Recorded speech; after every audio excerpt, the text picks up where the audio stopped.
आइए छात्रों, वीर वीरेण पूज्यते कल एक भाग में संपन्न नहीं हो पाया था। आज इसका अनुवाद हम दूसरे भाग में देखेंगे। तो आइए शुरुआत करते हैं। अलक्षेंद्र बताया जा चुका है, सिकंदर नाम है इसका। अलक्षेंद्र का हमारा भारत में हिंदी अर्थ हो गया सिकंदर। सिकंदर कहता है पुरुराज से कि अथ में भारत विजय दुष्करः, ऐसे तो मेरा भारत पर विजय प्राप्त करना कठिन है। जैसा कि पुरुराज ने बताया था कि हम सब भारतीय एक हैं और हमें गीता का संदेश जो है कहता है, और ये भी कहा था उन्होंने कि हमारा यह आंतरिक मामला है और इसमें बाहरी शक्तियों का जो प्रवेश है, बाहरी शक्तियों का हस्तक्षेप है, वह कतई सहनीय नहीं है। तो इस पर अलक्षेंद्र सिकंदर ने कहा कि ऐसे तो यह मेरा भारत विजय कठिन है, या अर्थात भारत पर विजय प्राप्त करना कठिन है। तब पुरुराज राजा पोरस कहता है कि न केवलम दुष्करः अर्थात कठिन, न केवल कठिन बल्कि अपि असंभवोपि, बल्कि असंभव भी है। फिर सुन लीजिए, पुरुराज कहता है कि हे यवनराज, न केवल दुष्कर है, न केवल कठिन है, बल्कि असंभव भी है। अलक्षेंद्र तब सिकंदर कहता है सरोसम, क्रोध में कहता है दुर्विनीतः, दुष्ट संबोधित करता है पुरुराज को, दुष्ट किम क्या न जाना, नहीं जानते।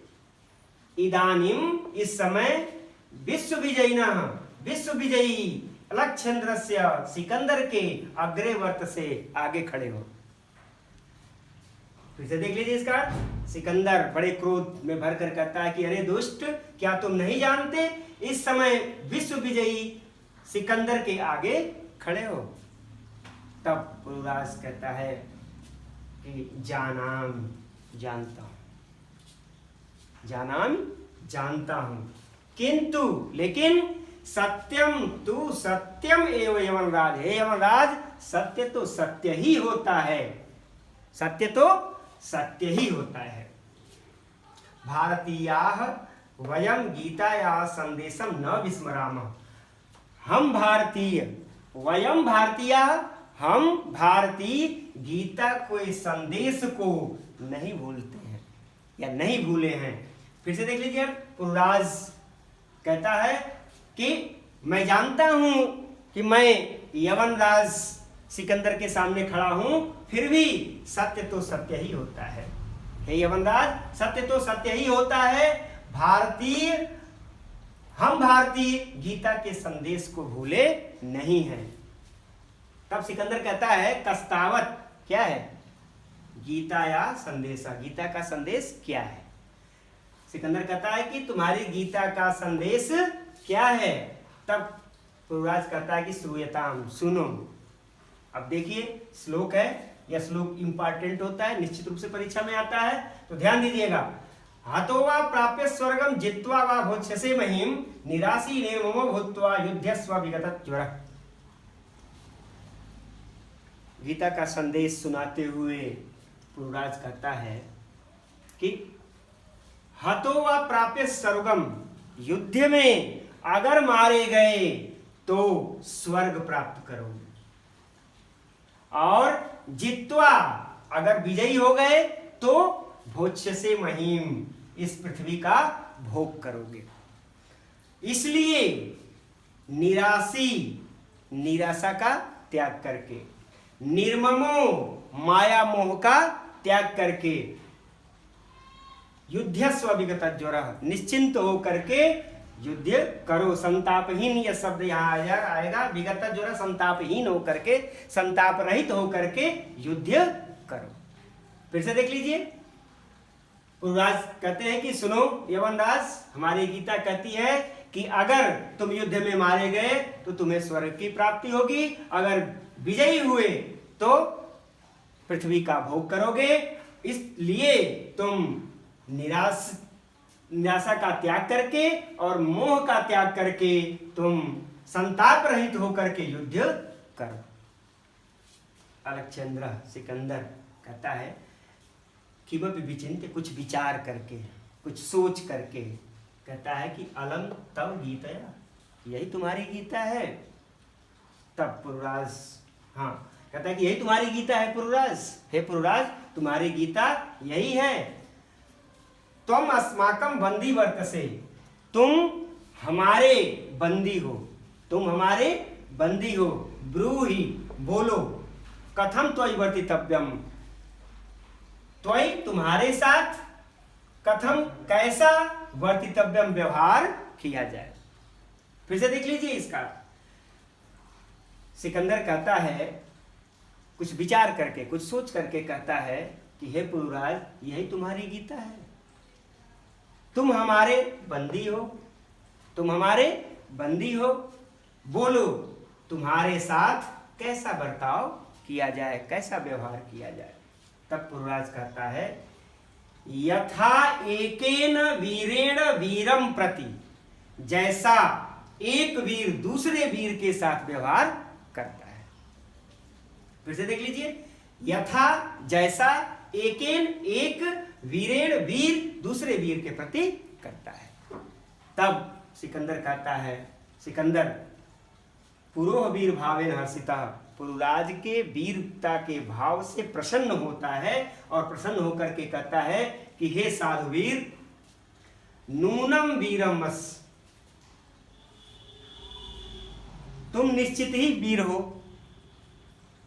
धन्य हो तुम, धन्य त्वम, धन्य हो तुम, और धन्य ते मातृभूमि, धन्य है तुम्हारी मातृभूमि। और इस प्रकार से सेनापति को संबोधित करते हुए कहता है सेनापति, हे सेनापति। तो सेनापति कहता है सम्राट, सम्राट को संबोधन देता है। तब सिकंदर सेनापति से कहता है कि वीरस्य पुरुराजस्य बंधनानि मोचय, बंधनानि, बंधन को, मोचय खोल दो, वीर पुरुराज के बंधन को खोल दो। सेनापति कहता है कि यत सम्राट आज्ञापत, जैसी सम्राट की आज्ञा, यत सम्राट आज्ञापयति, जैसी सम्राट की आज्ञा। अलक्ष्यंद्र सिकंदर एक हस्तेन पुरोह द्वितीयेन च आंभिकस्य हस्तं गृहीत्वा, एक हाथ से पुरुराज और दूसरे हाथ से आंभिक का हाथ पकड़कर, ध्यान दीजिएगा फिर से, सिकंदर एक हाथ से पुरुराज का और दूसरे हाथ से आंभिक का हाथ पकड़कर कहता है कि वीर पुरुराज, हे वीर पुरुराज और सखे आंभिका और मित्र आंभिक, इतः परम वयम सर्वे सम्मान मित्राणि, इस समय हम सभी एक समान मित्र हैं, इस समय हम सभी एक समान मित्र हैं। इदानीं मैत्री महोत्सवम संपादयामि, इस समय हम लोग मित्रता का महोत्सव मनाएं। सर्वे निर्गच्छन्ति, और इस प्रकार से सबके सब वहां से निकल जाते हैं। फिर से इसका अर्थ एक बार देख लीजिए। सिकंदर एक हाथ से पुरुराज का और दूसरे हाथ से आंभिक का हाथ पकड़ता है और फिर संबोधित करते हुए पुरुराज को कहता है कि हे वीर पुरुराज, हे मित्र आंभिक, इस समय हम सभी मिलकर, सभी समान मित्र हैं और इस समय हम सभी मित्र मिलकर के मित्रता का महोत्सव मनाएंगे। और यह कहते हुए सभी निकल जाए। श्लोक का हतो वा प्राप्यसि स्वर्गम जित्वा वा भोक्ष्यसे महीम, अगर युद्ध में हतो मारे गए तो प्राप्यसि प्राप्त करोगे स्वर्ग को, यदि युद्ध में मारे गए तो स्वर्ग को प्राप्त करोगे, और युद्ध में विजयी हुए तो पृथ्वी का भोग करोगे। इसलिए निराशी निर्ममो भूत्वा, निराशा का त्याग करके और मोह रहित होकर के युद्ध और संताप रहित होकर के युद्ध करो।